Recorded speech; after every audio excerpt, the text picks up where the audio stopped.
Okay, good afternoon, everyone. This is Gretchen Wall with the Produce Safety Alliance, and welcome to our monthly educators call. This just happens to be call number 27. So if you've ever been to our website, all of these meetings are actually cataloged on the website for you to take a look at if you've missed any of the previous calls. But apparently we're on number 27 at this point, which is great that we've got some longevity with this group. But as I said just a couple minutes ago, everybody on this call is muted just to cut down on the background noise. We will probably stop a couple times throughout this call to give you the opportunity to ask our presenters today questions, or if you have any comments or suggestions, feel free to also use the chat box, and we can take a look at those comments as they come in, or feel free to email me after this meeting is over if you have any additional questions, then I'd be happy to respond, or shoot your emails over to Bob and Stephen, our presenters today. This meeting is being recorded, so if you have to hop off the call, we will have those notes in the recording circulated via our listserv, which if you have any colleagues that want to sign up for the listserv, either you can contact me, Gretchen, or Michelle Humiston, who is also on the phone, to sign up for the listserv. It's open to anybody, and we really encourage folks to join us if they can. So without any further ado, on the agenda today, primarily what we wanted to talk about was the State Produce Implementation Cooperative Agreement Program. And we actually have two presenters on the phone today, Stephen Hughes, who is the team lead for the FDA Produce Safety Network, and then also Bob Ehart, who's the Senior Policy and Science Advisor for NASDA. So I'm hoping that they can both give us an overview of what the program is and how it's going to affect the states, and give you some more information about the CAPS program. After they're all finished, I have a couple of announcements to go over from the Produce Safety Alliance, mainly about actually FDA announcements that happened this month that we didn't cover on the last call, as well as a survey and some other things related to the soil summits that are going on. So if you stick on the call, we'll have a couple quick updates at the end. So with that, I'd like to actually turn it over to Stephen, who's going to give us an overview of what the CAPS program is. Stephen? Thank you. Gretchen, can you hear me? Or do I need to? I can hear you. Yep, you sound great. Awesome. Nothing like starting the call off without any technical difficulties. Fantastic. So as Gretchen mentioned, my name is Stephen Hughes. I'm the team leader for a component of the Produce Safety Network known as the Produce Safety Experts. So we're kind of a group of folks in the network that are from the Center for Food Safety and Applied Nutrition. So our primary focus is policy, science, kind of that area or that niche. But today I'm going to talk a little bit about the Produce Safety Cooperative Agreement Program, which I'll for short, I'll call State CAP. So by way of context, I guess during the last call, there was a question about what states are doing in the area of produce safety training and education. And so I thought it might be helpful, and Gretchen agreed that we could cover a little bit about the State CAP and what folks are doing as part of that cooperative agreement program in the area of training and education. So kind of at a higher level, as FDA implements the 7 rules associated with FSMA, the produce safety rule is obviously a little bit unique in the sense that growing conditions and practices vary so much throughout the country. And so the approach that we're using with the produce safety rule is a little bit different. And I think that's kind of characterized by kind of 3 key things. The first is the substantial investment we've made in industry training. The second is the collaboration with state partners, and it's through the State Cooperative Agreement Program. And the third is through FDA's Produce Safety Network. So they're kind of 3 kind of big components of that implementation process that I think are somewhat unique. With respect to the Produce Safety Cooperative Agreement Program, this is our mechanism for collaborating with the states on implementation of the produce safety rule. And so participants in this group, and unfortunately I can't see the screen. I don't know if Gretchen has brought up the map, but participants in this program include states or territories, so food agencies with actual or potential oversight and responsibility over their jurisdictions, commodities that are in the produce safety rule. So at a high level, the purpose of the cooperative agreement and the purpose of this funding mechanism is, one, to advance the concept of a nationally integrated food safety system. So this provides a way for FDA to work closely with the states to implement one of the rules associated with FSMA. It also provides funding that enables states to plan, establish, and enhance state and territorial produce safety programs, as well as to encourage the safe production of fresh fruits and vegetables and promote an understanding as well as compliance with the requirements of the rule. So the program and the actual funding was based on the number of covered farms, or an estimate of the number of covered farms in each state. And so the first year of the program was in FY 2017, so that's October 2016 through 2017. And so we provided just over $21 million in funding to states to start the process of developing produce safety programs.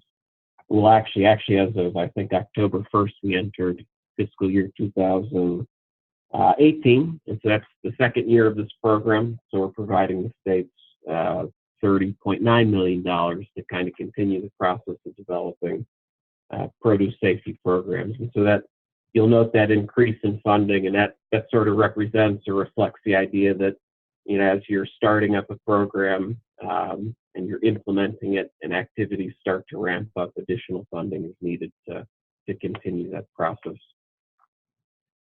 So if you look at the map, if you haven't already, you'll notice states in blue, states in green, and states that are in white. And that'll be pertinent as we talk about kind of what states are doing. So as of this year, there are 43 states that are participating in the Cooperative Agreement Program. 3 of them, the green states on there, are participating in what we call Competition A. And then the blue states, so the other 40 states, are participating in what we call Competition A and B. And so there's a distinction here that kind of indicates what exactly they're doing. So every applicant or every participant in the Cooperative Agreement Program is part of Competition A. So folks that are in Competition A are working on things like the infrastructure for a produce safety program, education for farms in their state, technical assistance for farms in their state, as well as developing farm inventory in their state, which will facilitate not only an inspection program in some states, but also facilitate outreach, technical assistance, education, things like that. So every state is doing that. The 40 states that are participating in Competition A and B, not only are they doing that, but they're also developing an inspection and compliance program. So what that means essentially is that 40 states are developing a produce safety program that not only includes education, technical assistance, outreach, developing farm inventory, but when we get to the point where we start to do inspections, folks in those states will be responsible for actually conducting the surveillance inspections associated with that program. In that remaining 3 states that are just in Competition A, so those are the green states on the map, they'll take care of the education, technical assistance, the outreach to industry in that state. They'll also develop a farm inventory, but FDA will handle those inspections. And then in the remaining white states, so those are states that are not participating in the Cooperative Agreement Program, those are states where FDA will do all of that work. So if we get into the weeds a little more, so with respect to outreach and education, that's a big component of the Cooperative Agreement Program. So you've heard FDA probably say we're going to educate before and while we regulate. And I guess in this instance, you could say that we put our money where our mouth is, and that's a big part of what the Cooperative Agreement Program enables states to do. Is it enables them to focus a lot of their time, their effort, and their money on outreach, education, technical assistance for their industry. And so there are 4 key components of the Cooperative Agreement Program. So 4 key things called out that we are expecting them to do as part of participating in this program. So the first is to evaluate educational needs and implement an educational system to provide for an informed farming community. The second is to research and identify different sectors of the produce industry and their unique needs for education, outreach, and technical assistance. The third is to utilize existing educational programs and resources to ensure that education, outreach, and technical assistance is accessible to farmers within their jurisdiction. And finally, to develop and implement outreach programs to address local and regional practices and conditions. So when you think about this and you start to think about each of the states, it's going to look a little bit different in each state in the sense that they're focused on the stakeholders, the farming community in their state. But very broadly speaking, they're going to be doing a lot of the same or similar activities. So if you're working with the state or if you have a relationship with the state, many of them are starting to set up mechanisms, if they haven't already, to field, to receive questions about the rule and how that impacts farmers in their state. You'll also note that many of them are starting to conduct outreach about the rule, and many of them have been doing so for quite some time. And so this might take the shape of outreach materials, so fact sheets, handouts, PowerPoint presentations, going to meetings and sharing information about the rule. It might also take the form of working with Extension to do that or other training partners. And then you'll also note that many states are starting to get involved with industry education. And so I think this is kind of what prompted the question on the educators call last month. And so I just wanted to provide, as we talk a little bit about industry education, I wanted to maybe share a couple of examples of how that's taking shape and what you might see as you're out there if you're teaching grower training. So we see some states that are helping to ensure their farming community has access to the TSA standardized curriculum, and they're doing so by putting out a contract that facilitates low cost or free training for farmers in their state. They're taking advantage of some of the money through the state CAP program to do that. We have other states that are developing a cadre of trainers and lead trainers so that they themselves can offer the training to farmers in their state. And then we have other states that are maybe doing a little bit of a mix of that, but in general, they're starting to take their state CAP funds, and so where training is offered in their state, they're working with trainers or other organizations to defray the cost of that training to make it more accessible for folks in the farming community. So they might defray the cost of registration, they might work with the hosting organization to cover the cost of the room, things like that. So I'll stop there. I know Bob had some information he wanted to share to kind of expand upon this, but if folks have questions at the end, I'm happy to answer them.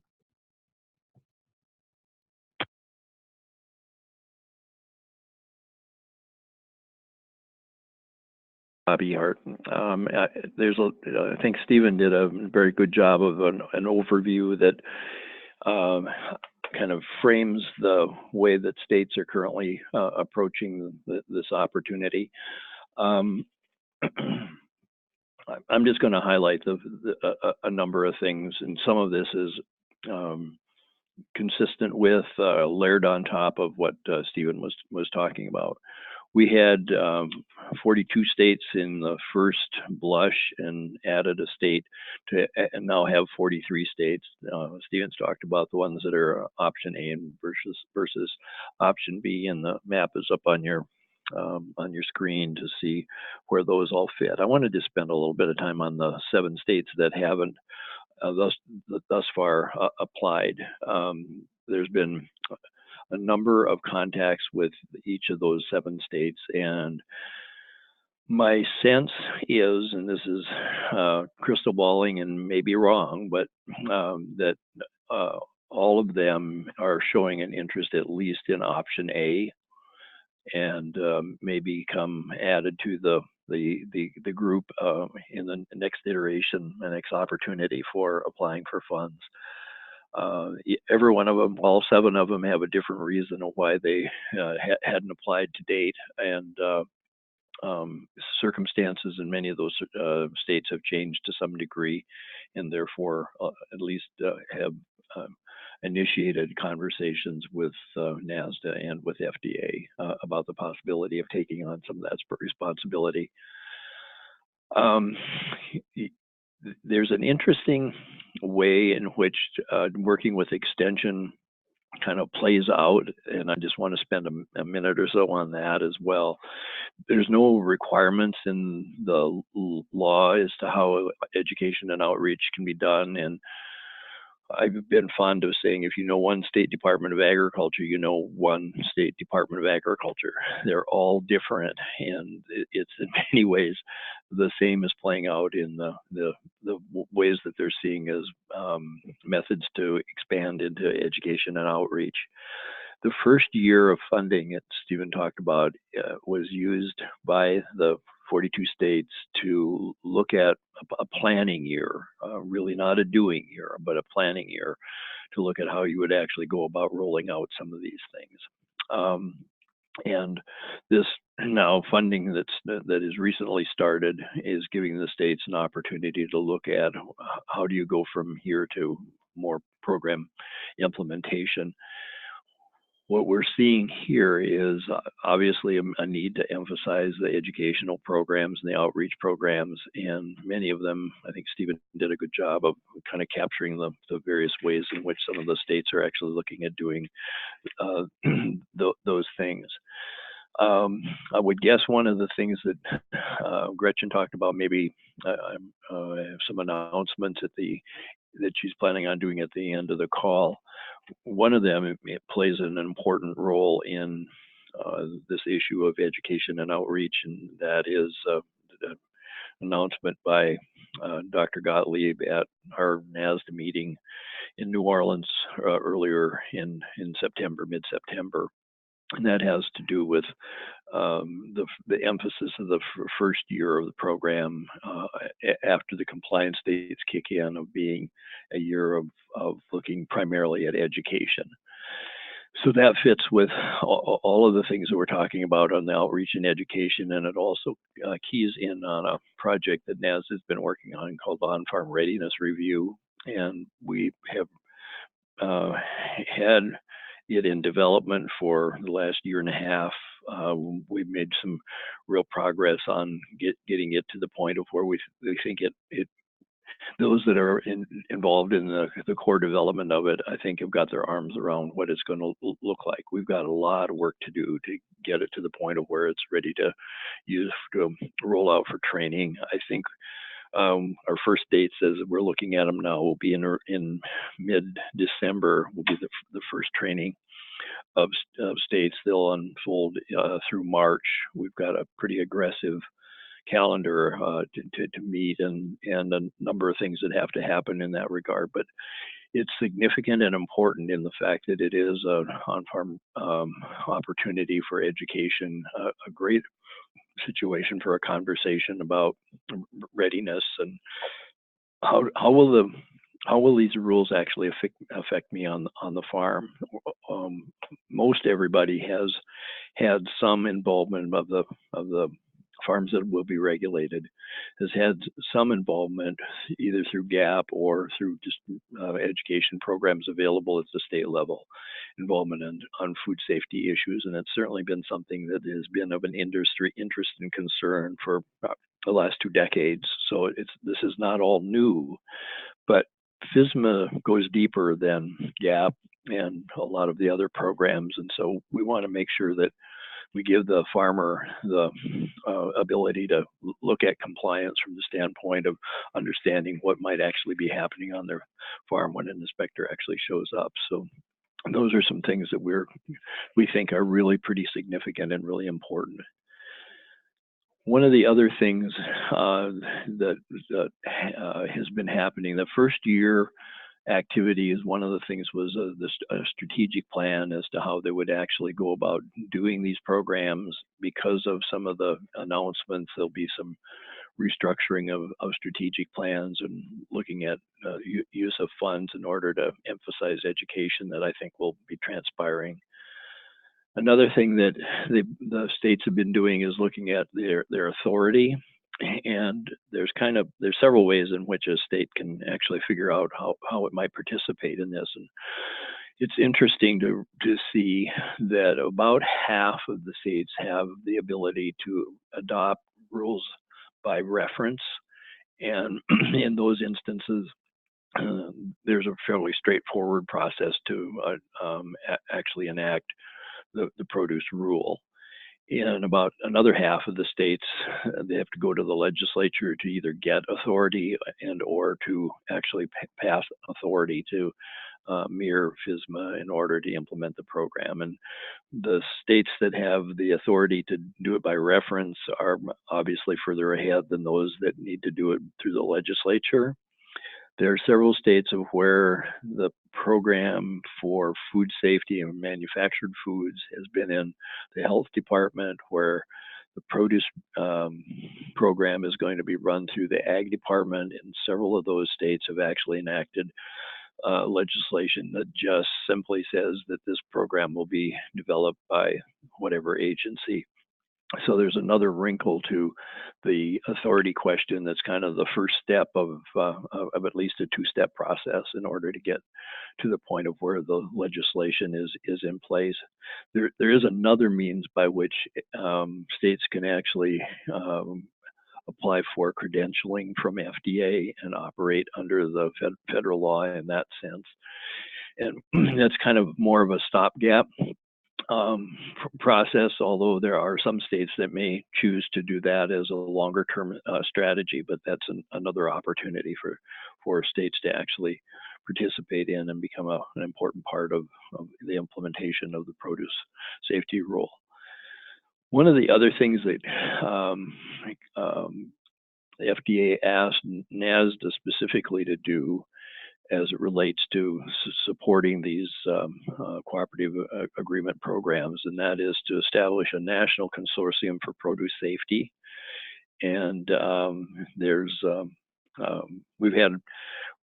we had an independent first meeting of where all 50 states were present for a conversation about here's what you might want to know if you're thinking about getting involved in the implementation of the produce safety rule at the state level.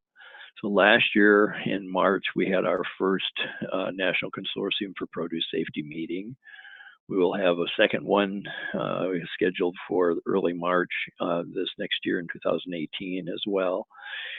These are, I think, a very good opportunity for states to get together and have conversations about what's going well and what's not going so well, where they may want help, where they want to look at whether there's a better way to do something, where they've already developed a best practice, and rather than have somebody, some other state develop the same thing, that we can share among states and look at how there are ways to actually make this maybe work a little bit more systematically and with a little less emphasis on the development part of things.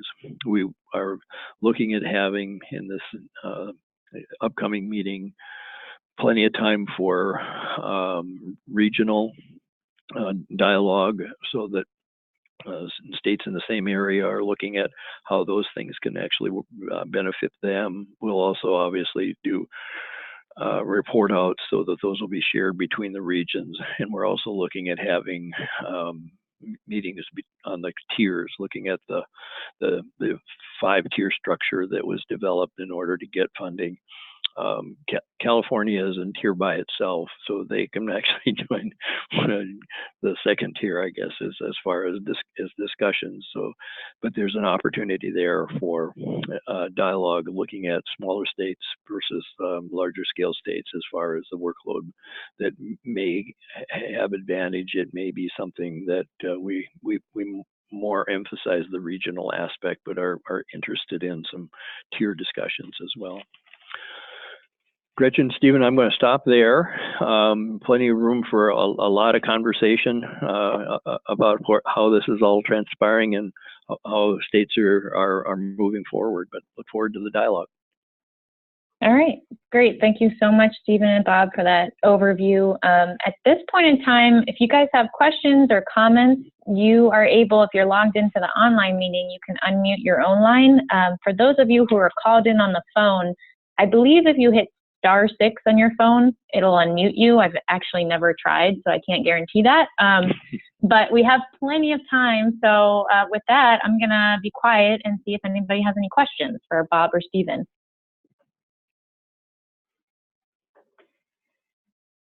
I just have a quick question for you. Okay, and who are we talking to? Cal Jamerson, K-State. Okay, great. Go ahead. Does anyone have any updates on the on-farm readiness review?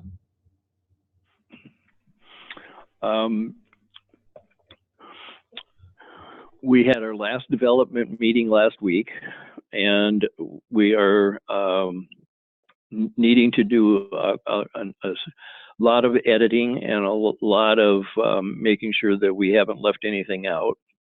Our intent is to start doing training by mid-December, and we are planning on having all states have an opportunity to have had people in a training session between then and March. They'll have to be at places where we're getting 2, 3, or 4 states, depending on the size of the states together in order to meet that. But things are moving ahead.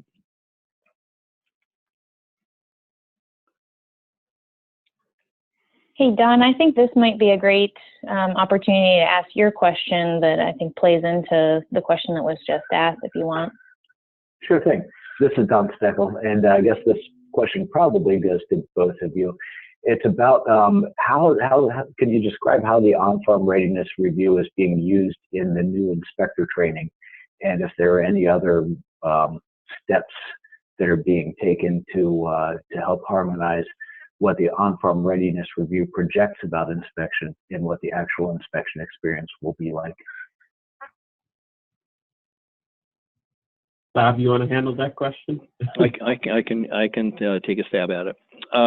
It's not, other than mentioning it in the inspector training, I don't think the inspector training itself will go too deep into on-farm readiness review training, because we are going to have a separate training program for that purpose.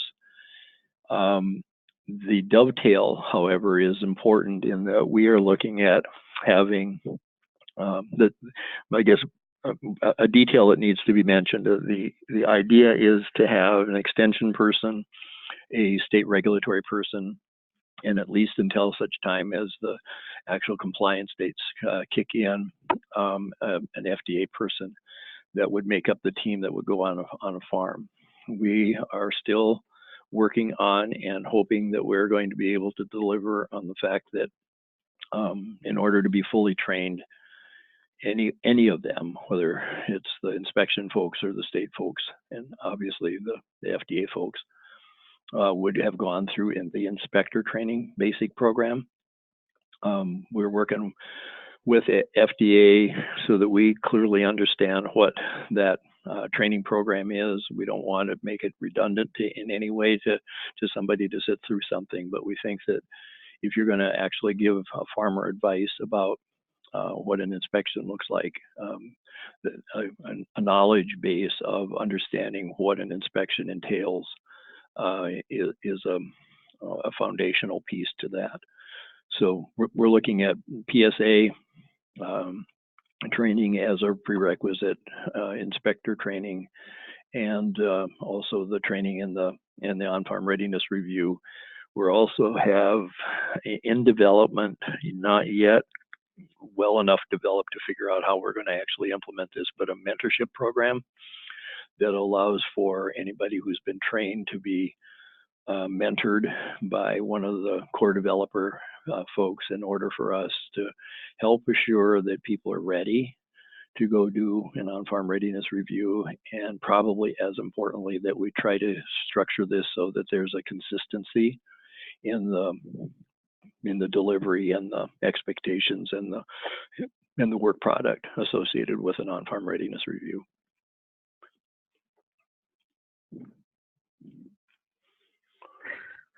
Thanks. That was a lot of really good information. I appreciate it, Bob. You bet. Okay, are there other questions?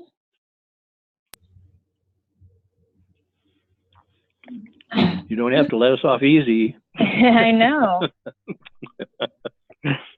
Hey, Gretchen, would you mind if I send a plug for the worksheet or the fact sheet real quickly? Sure, go ahead. I just wanted to mention one thing somewhat unrelated to the presentation about the state cooperative agreement program. FDA recently published a fact sheet on rarely consumed raw produce. So, I guess by way of background in the rule, we call out a specific list of produce that's not subject to the rule. We use the term rarely consumed raw.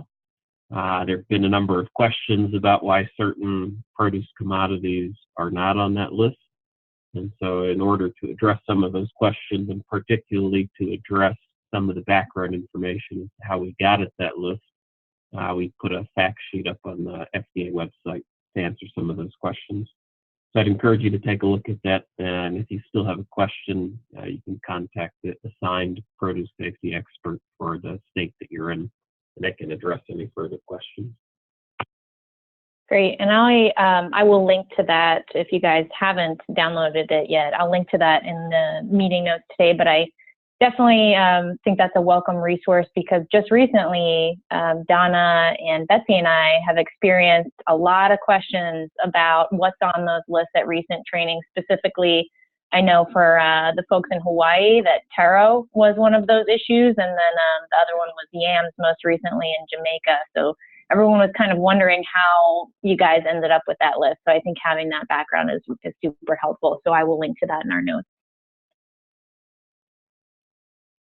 Okay, what else? You guys have other questions for Bob or Stephen?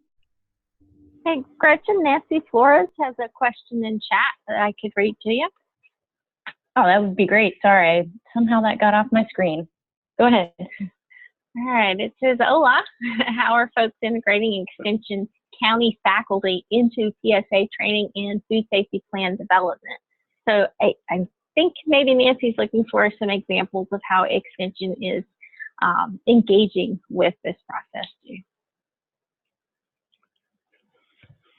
Unfortunately, I think the answer is that in just about every conceivable way, and no consistency at this, necessarily at this point at all. Some states, most states are involving at least their state staff, and there are some states where county people are definitely the horticulture / food safety person, and it seems like in those states where that's the case, they're being linked in. If they're not specialized, there's probably less emphasis, and there's it has probably more to do with the relationship between the State Department that got the cooperative agreement and their relationship with Extension. If there are people that should feel like they should be included and are not being included, contacts to the agency that's involved, obviously to me would be an important thing for people to do. And I just saw one question come in that kind of plays into that about the expectation, if there's an expectation for Extension to be involved in this process for the readiness reviews, are there any additional FDA funds reserved to increase the capacity within the state extension system?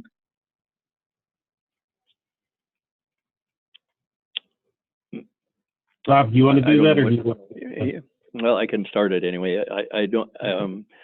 FDA's current way of dealing with things has been to work with a state agency that could conceivably, and I think that I can say that, and FDA maybe wouldn't say, that conceivably will be involved in the enforcement and compliance portions of the program. So the option A and option B both being sought by the state agency is an important factor.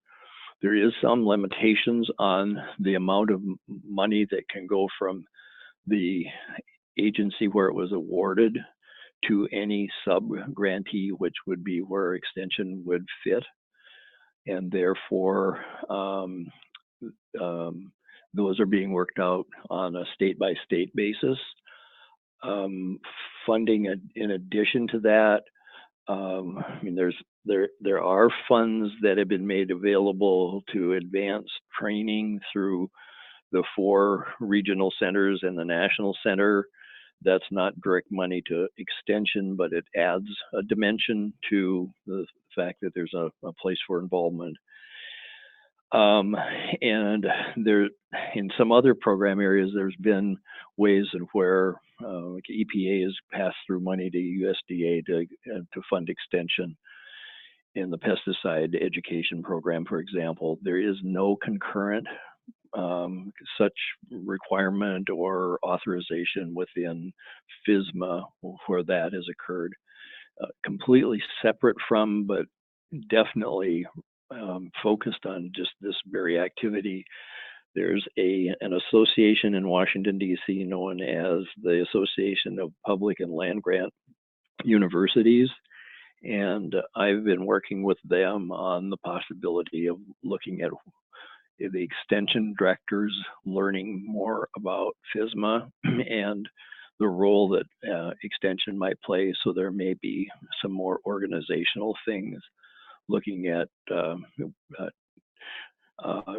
top-down involvement or interest in how these programs can actually work together and leveraging things that maybe at the congressional level, and the possibility of doing something through the Farm Bill that might open things in the more traditional agricultural relationship with extension. So the one thing I might add to that, you know, as Bob mentioned earlier, there's a lot of flexibility within the state cap for, you know, how money is spent and how money is sub-awarded, and so ultimately that a lot of that is up to the particular state and how they want to do that. With respect to working with extension and even getting more specific into their participation on farm readiness reviews, when we announced the delay in inspections, the states in the state cap program were afforded a little bit of flexibility to reallocate money.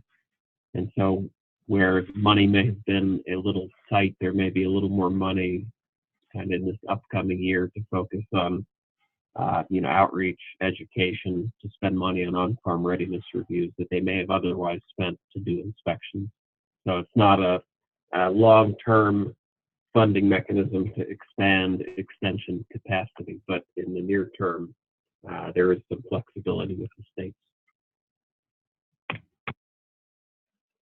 And I do know we have a couple of the state extension leads on this phone call today. I don't know if any of them want to speak up and provide information to help other people out in terms of what they've been doing to organize for on-farm readiness reviews or how their state is allocating funding. But I do know some people have been working in that direction.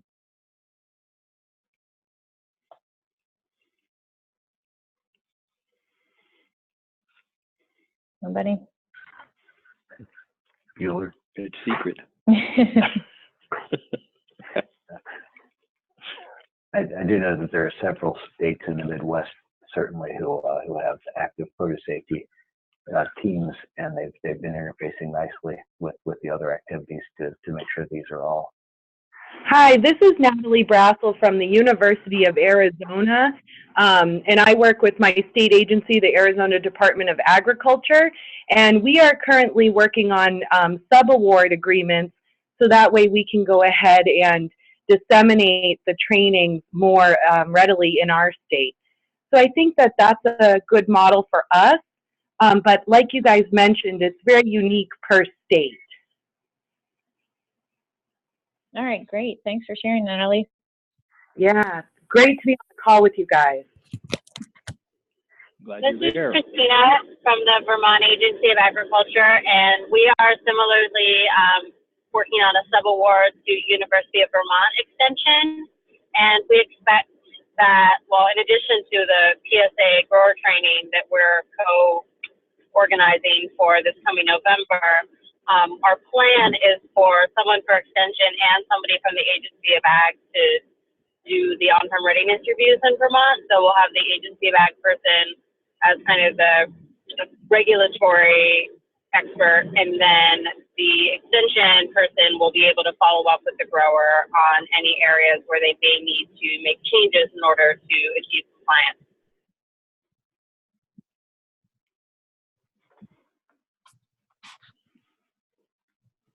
Great, thanks for sharing that.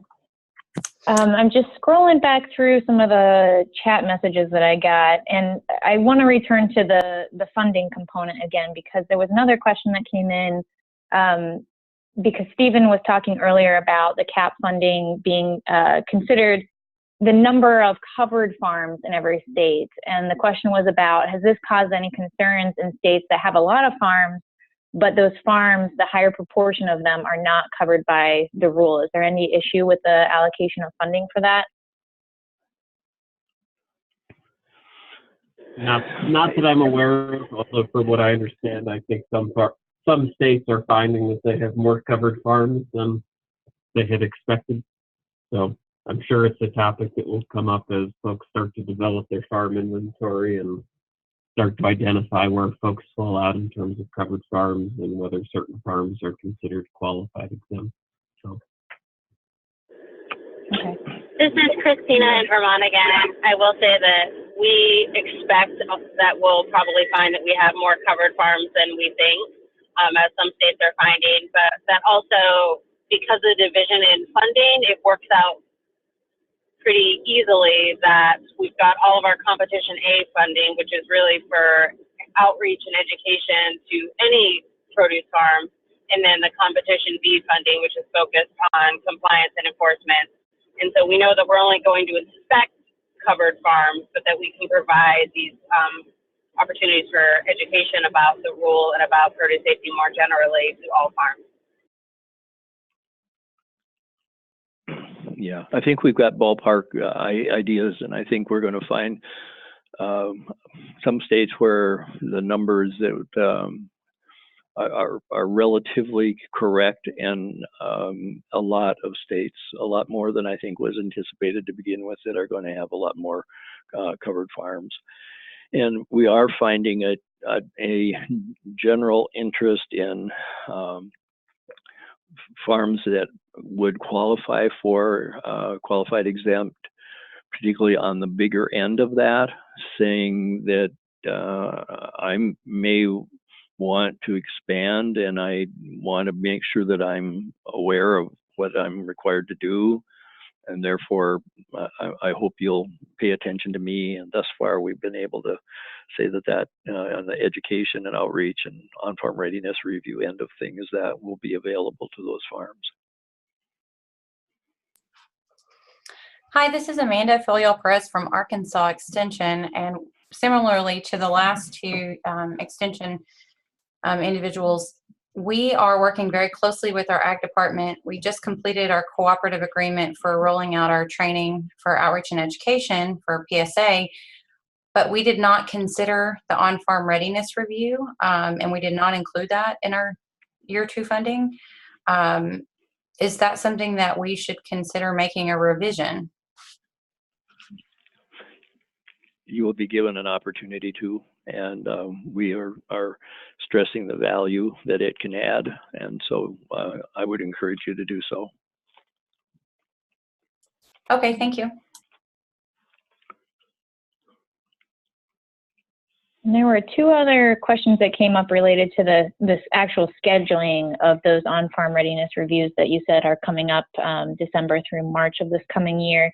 One question was, is that list final? Are there going to be other ones added, particularly somewhere in the middle of the United States, presumably for our collaborators in the Midwest? And then I think that was the question. Yeah, and is that, where can we find that information to actually register for those? Are those public events? How do people get information about those events? Well, you can if you don't like this answer, you can send me a note. Okay. And there was a previous list out, and so I assume that's what the references are, adding more. We completely revamped that to look at the offering in locations all across the United States, and some need to do some consolidations, and can't be in every state. So we're looking at it from that standpoint, and we need to get to the point of where we're actually have some people trained before. I think the scheduling will be done by the states that have qualified people to go out and do them, as far as signing up for them. But we have a list of where we think we can fit all 50 states into the 4, 5, 6 people who are capable currently of being the instructors, and a very rigorous commitment from them to be able to fulfill those. So we're trying to get it to the point of where between and based on when growing seasons are, that we can get somebody from all 50 states actually involved, and then we'll have to look at secondary additional places and locations where we might actually be able to do some additional training. But between December and March, we should have availability for all states to have participated in at least one opportunity. And we're probably, some of them where people are going to tell us, I can't come to that one. We'll have to figure out the best way to look at trading one state for another state, and cooperation between the states as to where they can go on actually getting the training. This is going to be a major activity. I'm in the process of looking at hiring someone to manage this part of the program in its entirety, so that there's plenty of opportunity for people, but also, and some flexibility as we can make it be as much as we can, but a real commitment on our part to get at least a first blush for everybody to be involved, and then an expansion after that.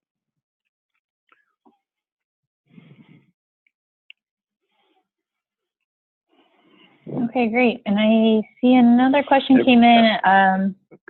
Gretchen, I'd just say, as Sure. soon as I actually put a hold on anybody talking to anybody about dates and places until we've done a budget analysis, and I can make sure that we can pay for this.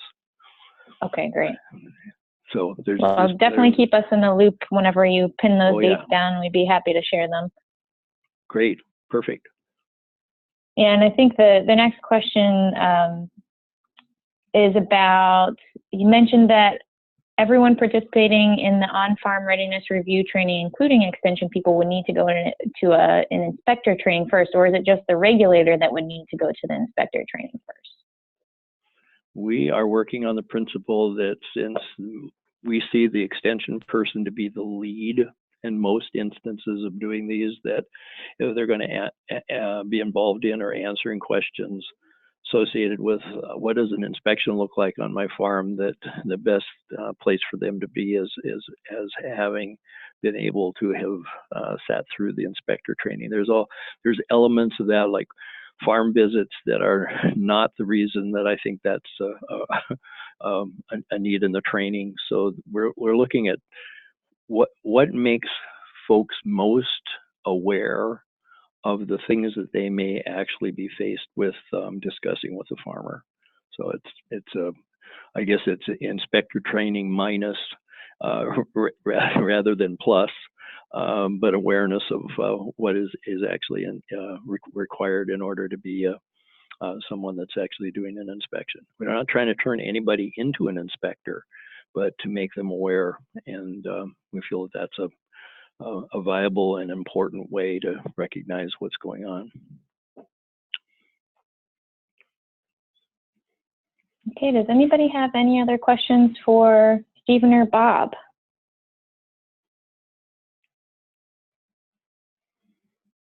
Okay, well, hearing silence, I would really like to thank both Bob and Stephen for the information and answering all the questions today. Feel free to shoot me an email if you guys have additional questions, and I can definitely route those on to Bob and Stephen if you think of something afterwards. But we really appreciate you both joining the call today. I think it's really relevant, especially for this group who's primarily extension educators. So thank you guys both for joining the call. Yeah, if you got good ideas, share them, because I think there's still a lot of opportunity to figure out how all of these programs are going to fit together and dovetail with one another. So keep the cards and letters in the mail. Great. Stephen, you have anything else to add? I did more than enough talking for one day, so nothing more to add. Okay. All right. Well, I have a couple of updates to go over before we get off this call, and I'm going to ask Lindsay Springer to talk about the Local Food Safety Collaborative survey. Lindsay, are you on? I am here. Can you hear me? I can hear you. Great. Excellent. All right. Thanks very much, and thanks for having me on the call. I just wanted to call your attention to the Local Food Safety Collaborative survey. It's a joint survey between the National Farmers Union and forming a group called the Local Food Safety Collaborative. And what we're doing is we're putting out a needs assessment to basically direct resources to enhance food safety knowledge and training among local food producers. So just really quickly, we launched the online survey June 20th. And since the 20th, we've gotten about 700 participants within the survey, which on a national level for a national analysis is sufficient. But we're really looking to push this survey through other avenues. So if anyone has any ideas and ways they can help us out to get the word out, we'd really appreciate it, because what it comes down to is that although we can do these regional analyses, which I'll talk to you about for 30 seconds in the next slide, we'd really like to break it down by region and state, but we need over 300 participants by region or state to be able to break down our analyses to be that small. So if you can go to the next slide. Just a quick overview of the survey. We're looking at growers, food processors, and food aggregators, and we're looking at their size of operation by gross income, location by state, the types of produce and food products that they produce, how they identify limited resource, socially disadvantaged, and other categories, the types of food safety trainings they may or may not have attended and when, their record-keeping practices, food safety practices, and limitations to implementing food safety, as well as motivations to learn about food safety and how people prefer to learn. So if you look at all those topics, there's different questions and different ways that we can filter and analyze our data, which will be really interesting. For example, if you were interested in,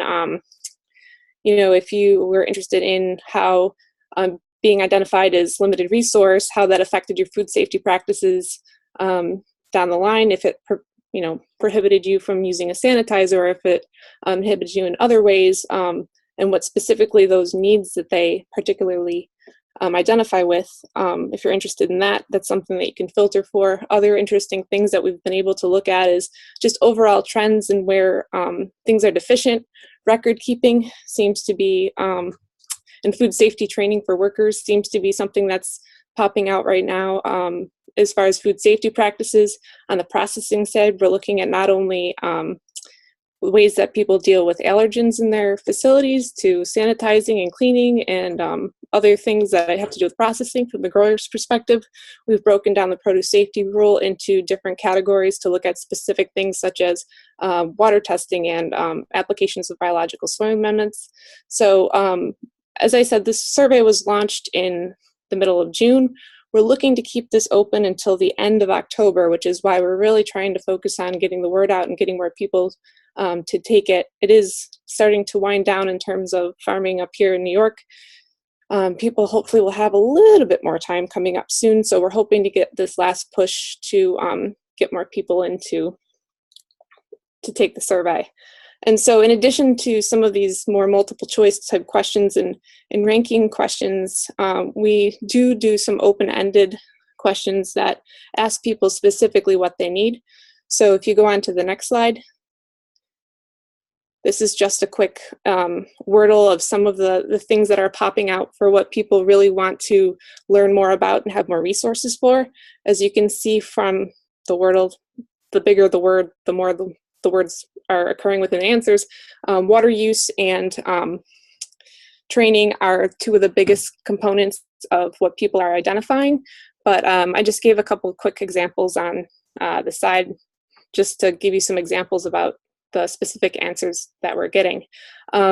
So basically, we're going through specific topics that can be dissected analytically, and then we're also looking at this in a qualitative standpoint from the open-ended question type of thing. And so with that, I know we're kind of running into the 3 o'clock zone. I just want to say thanks for helping us out if you can to distribute the survey. We've mainly gone through online channels through the regional centers and the National Farmers Union and other professional and networks and organizations.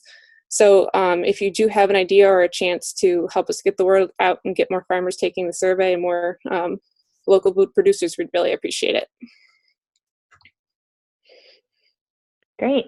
Thank you, Lindsay. Does anybody have any questions about the survey? I saw a comment in the chat box saying if there's a little blurb that we can put in the notes so that people can just put it right in their newsletters to send out to their growers, that would be really helpful along with the survey link. So I'll plan on following up with you, Lindsay, to get that and distribute it to everybody if you're interested. We would really appreciate it. Are there any other questions for Lindsay? I do have a whole media toolkit that we can distribute to anyone who's interested. Awesome. Yeah. Great. Yeah, we'll definitely send that out when we send out the notes for the meeting. So social media, email, whatever. Yep. Okay. All right, well, then I'm going to move on then. I just have a couple of updates just in case you have been busy this September, which we all have been, but it also seems that FDA has been quite busy this fall too. If you missed our monthly newsletter, I really encourage you to get on the Produce Safety Alliance website and sign up for our general listserv, which is on the homepage. There's a button that has strawberries on it. So sign up for our newsletter here. And we provide updates anytime FDA comes out with any updates. We try to get that out as soon as possible. But just as a brief overview of everything that happened in September, first FDA released a small entity compliance guide, which is geared towards smaller producers and helping them understand what's in these regulations and start thinking about compliance. So I'll start pasting these resources in the chat box as I go along, but that is a good summary. This is not necessarily the full guidance. We're still waiting on the full guidance for the produce safety rule, but this one is geared more towards the small entities. The second announcement that came out, which I know I think Don Steckel was probably in his office dancing around because FDA announced some additional water test methods that they've determined are scientifically valid and at least equivalent to the method of analysis that is required, the 112.151A, in accuracy, precision, and sensitivity. So that list of water test methods can be found in the link online, which again, I'll put these all in the meeting notes. But I think that will alleviate a lot of pressure on some of our farms simply because method 1603 wasn't widely available and there were some limitations. So there are other options, and if you want to take a look at those test methods, they are online. The third announcement that came out was actually about a proposed rule. So FDA has proposed that they are going to extend the compliance date specifically for subpart E of the regulation. So those are the requirements related to the agricultural water. And essentially that would extend the ag water requirements by an additional 2 to 4 years, or an additional 4 years to give growers some additional time in developing those microbial water quality profiles, and also kind of give the industry some time to catch up, especially when it comes to water testing. But for the largest businesses, what that looks like is they would have until 2022 to start doing their water testing. For the small businesses, they'd have till 2023, and then for the very small businesses, they'd have until 2024. So that is a proposed rule. So the comment period is actually open for 60 days and will close on November 13th. And I'll include the link to that proposed regulation so that if you have any comments, please submit them by November 13th. And then the last announcement was actually one that Bob already mentioned. At the NASDA meeting, Dr. Gottlieb announced several things, but one of them that I think is definitely relevant to talk about here is that they are going to defer for an additional year on doing those inspections on the farms. I think the key point here when you're working with growers is this doesn't necessarily mean that they don't need to be in compliance with the rule, especially if they're one of those large business sizes that would have to comply this January. Because if they do have an issue on their farm and, FDA shows up for some type of investigation, they still need to be in compliance with the rule. However, the inspections won't begin until 2019. So that was a really good announcement, I think, and gives everybody a little bit of time, especially on the regulator side, to get trained and standardize their protocols and roll it out in a smoother fashion. So that was that came out on September the 12th. So just in case you haven't seen the news, we'll link to all of those, and you can read more about those particular announcements that came out. But it seemed like it was a very busy month for FDA. Does anybody have any questions about those?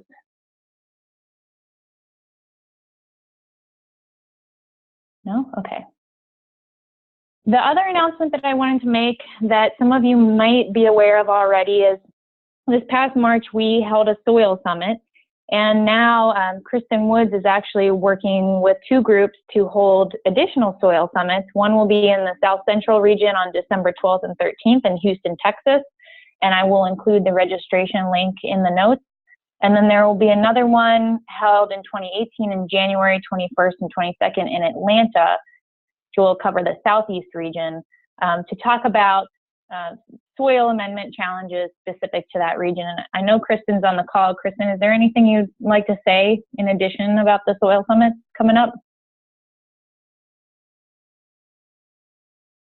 Sorry, Gretchen, I was on mute, but that's okay. I think we would welcome folks from all over the country to come on down to Houston or Atlanta and look for more information on the Atlanta one coming very soon, hopefully this week. Great. And then the other item on the slide is actually our participation. The PSA is going to be participating in a water summit with FDA to discuss challenges related to water testing and the agricultural water requirements. We have not chosen a location yet. We have not chosen a date. We're in the very, very preliminary stages of planning. We're still trying to get down the scope of the meeting. It'll likely be a two-day meeting, very similar to what we did with the Soil Summit, where it'll be discussion-based and we'll be gathering some information to develop a white paper. But we will definitely keep you all updated on our progress with that as soon as possible. And like I said, I'm shooting for the end of February. We're looking at some dates around that time period. So if you want to place any placeholders on your calendar, that's what we're up to. The last thing, next to last thing, I have one more slide after this that I wanted to cover because I'm getting a lot of questions, and I know several other people on our team are getting questions are about our curriculum materials. I think we talked about on the last call that we are updating the current standardized curriculum materials. We were originally calling it 2.0, but it turns out that the corrections that we're making are actually pretty minor. It's just typos, a few clarifications of the rule requirements here and there, a few updated URLs and additions of resources. It is not going to be significantly different than our version 1. So I think we're actually going to rename it and call it version 1.5. That is currently in our hands, and we're going to start laying it out to send to the printer. We don't have an official date of when those new corrected manuals are going to be available, but for those of you who have a large stockpile of version 1 already in your hands, you're more than welcome to continue using them. By all means, don't trash them or have a big bonfire because, like I said, the edits are not significantly different. It's likely that next year, once guidance comes out and there are more significant changes that we can incorporate, that we'll issue a full version 2 where there will probably be some additional changes that are more than just typos. We will let you all know as soon as we have that version 1.5, and we're also going to publish like a change log so that you can see what those changes were if you want to highlight them with the groups that you're working with, but they're relatively minor. And on this slide, there's actually links to the bookstore, and you can download those materials as well, but we'll keep you updated on our revisions. And then the last thing, because I have gotten a couple questions about this, is I want to let you all know that we are working on an online course. Don Steckel, who you've heard from a couple times on the call, is actually leading that effort. So basically, we're taking the standardized PSA grower training curriculum and putting it into an online format. It will be instructor-led, which is something that we heard was really important from a standpoint of really learning about the material, and it will be self-paced, but you'll have that advantage of having an instructor to actually ask questions. Don just wrapped up the pilot of Module 2, so we asked some growers, some regulators, some educators to take a look at the content, take a look at the functionality especially, and how we've set it up within the eCornell platform. So as we start to develop those modules, we will definitely keep you guys updated on the availability of the online course, but it will meet the same requirements as our in-person online training or in-person training. Anybody have any other questions about any of those updates or about our materials or the online course?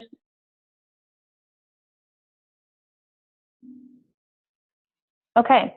Well, I'd like to put a tentative hold for our next meeting on Monday, December the 4th at 2 p.m. Eastern.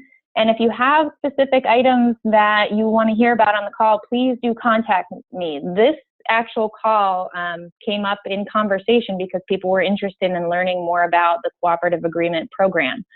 So if there are things that you guys want to learn about or hear about, or you have a speaker in mind, please don't hesitate to reach out to me. I am always open to adding different topics to the agenda. And we'll send out more information about logging on and information about the meeting closer to the date. So with that, I'll leave you with our Produce Safety Alliance website. Thanks to our new staff member, Connie Fisk, we are now boldly going into the world of Twitter.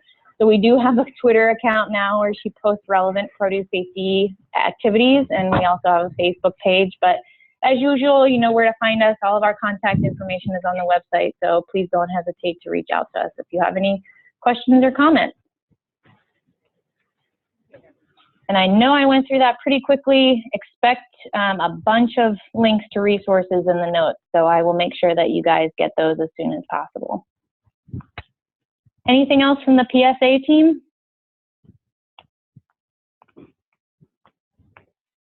No? Okay. Well, thank you all for being on the call this afternoon. I apologize for going a few minutes over, but I think that was very useful. And thanks again to Bob and Stephen for joining us. And if there's nothing else, we will talk to you guys on December the 4th.